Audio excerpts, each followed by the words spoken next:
The plague of boils. Then the Lord said to Moses and Aaron, "Take handfuls of soot from a furnace and have Moses toss it into the air in the presence of Pharaoh. It will become fine dust over the whole land of Egypt, and festering boils will break out on people and animals throughout the land." So they took soot from a furnace and stood before Pharaoh. Moses tossed it into the air, and festering boils broke out on people and animals. The magicians could not stand before Moses because of the boils that were on them and on all the Egyptians. But the Lord hardened Pharaoh's heart, and he would not listen to Moses and Aaron, just as the Lord had said to Moses. The plague of hail. Then the Lord said to Moses, "Get up early in the morning, confront Pharaoh, and say to him, 'This is what the Lord, the God of the Hebrews, says, Let my people go, so that they may worship me.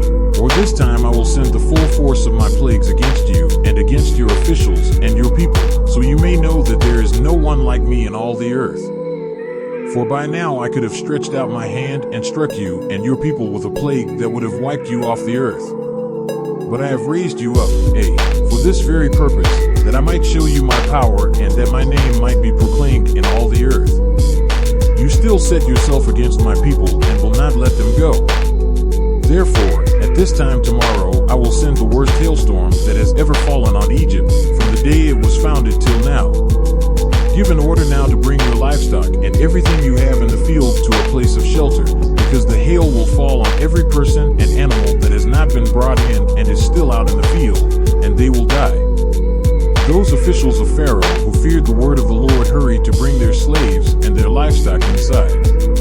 But those who ignored the word of the Lord left their slaves and livestock in the field. Then the Lord said to Moses, "Stretch out your hand toward the sky so that hail will fall all over Egypt, on people and animals, and on everything growing in the fields of Egypt." When Moses stretched out his staff toward the sky, the Lord sent thunder and hail, and lightning flashed down to the ground. So the Lord rained hail on the land of Egypt. Hail fell and lightning flashed back and forth. It was the worst storm in all the land of Egypt since it had become a nation.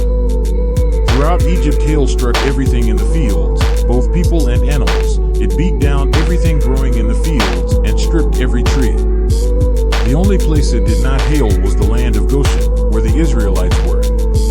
Then Pharaoh summoned Moses and Aaron. "This time I have sinned," he said to them. "The Lord is in the right, and I and my people are in the wrong.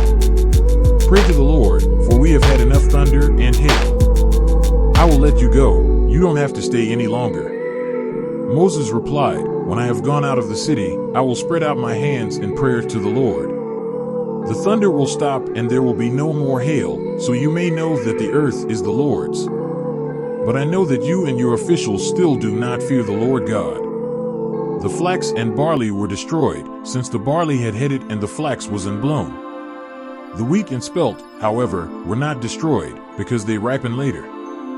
Then Moses left Pharaoh and went out of the city. He spread out his hands toward the Lord, the thunder and hail stopped, and the rain no longer poured down on the land. When Pharaoh saw that the rain and hail and thunder had stopped, he sinned again. He and his officials hardened their hearts. So Pharaoh's heart was hard, and he would not let the Israelites go, just as the Lord had said through Moses. The plague of locusts. Then the Lord said to Moses, "Go to Pharaoh, for I have hardened his heart and the hearts of his officials, so that I may perform these signs of mine among them, that you may tell your children and grandchildren how I dealt harshly with the Egyptians, and how I performed my signs among them, and that you may know that I am the Lord." So Moses and Aaron went to Pharaoh and said to him, "This is what the Lord, the God of the Hebrews, says, How long will you refuse to humble yourself before me? Let my people go, so that they may worship me. If you refuse to let them go, I will bring locusts into your country tomorrow. They will cover the face of the ground so that it cannot be seen.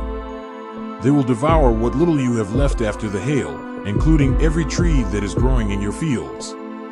They will fill your houses and those of all your officials and all the Egyptians, something neither your parents nor your ancestors have ever seen from the day they settled in this land till now." Then Moses turned and left Pharaoh. Pharaoh's officials said to him, "How long will this man be a snare to us?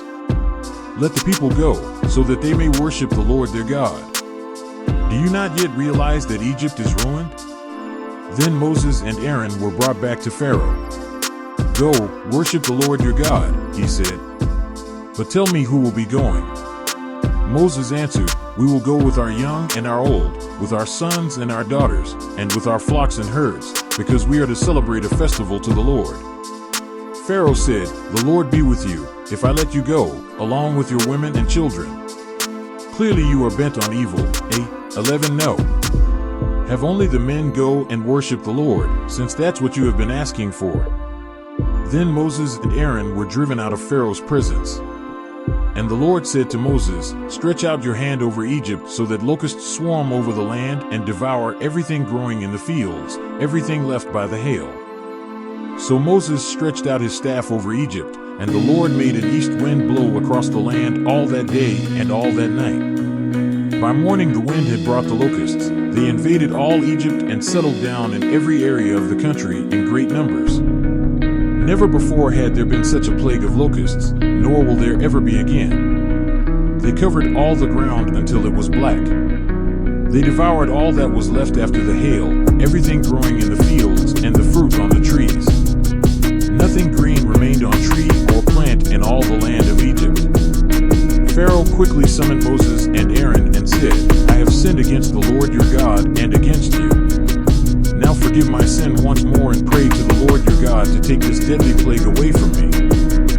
Moses then left Pharaoh and prayed to the Lord.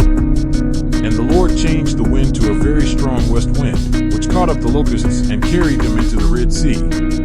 Not a locust was left anywhere in Egypt. But the Lord hardened Pharaoh's heart, and he would not let the Israelites go. The plague of darkness. Then the Lord said to Moses, "Stretch out your hand toward the sky so that darkness spreads over Egypt, darkness that can be felt." So Moses stretched out his hand toward the sky, and total darkness covered all Egypt for 3 days. No one could see anyone else or move about for 3 days. Yet all the Israelites had light in the places where they lived.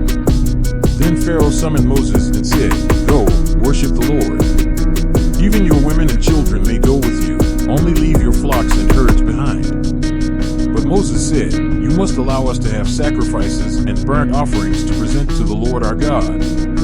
26 Our livestock too must go with us, not a hoof is to be left behind. We have to use some of them in worshiping the Lord our God, and until we get there we will not know what we are to use to worship the Lord." But the Lord hardened Pharaoh's heart, and he was not willing to let them go. Pharaoh said to Moses, "Get out of my sight. Make sure you do not appear before me again. The day you see my face you will die." "Just as you say," Moses replied. "I will never appear before you again."